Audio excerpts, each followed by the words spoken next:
ndabaye mwiriwe inshuti bagenzi mu rukurikirane rwa bwa buhinga bamaze iminsi ndabereka nagira ndabereka nyine bashyira urupfumutso kuri WhatsApp kugira ngo umuntu ntayigusomere utabishaka.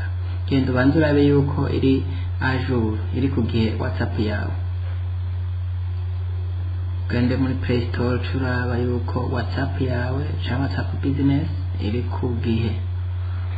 Uguruye nka jewe iri mu rufunguzo urabona kutayiraba. Ucahe rero uragenda kugurura WhatsApp cyangwa WhatsApp business iyo ushaka muri muzuri kwakoresha.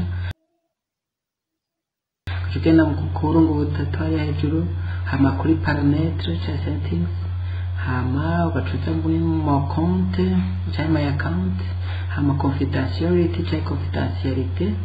ugacumanuka hepfo ugacura abantu handitse ko verrouillage par empreinte digitale. Ibi ni za telefone zifite akantu inyuma ukuraza mu rutoke ugaca kagitiva ugaca ushira mu rutoke ari inyuma ugacucagura mukabuhejeje. Sibyo ndakuri abone canke subscribe. Rakoze.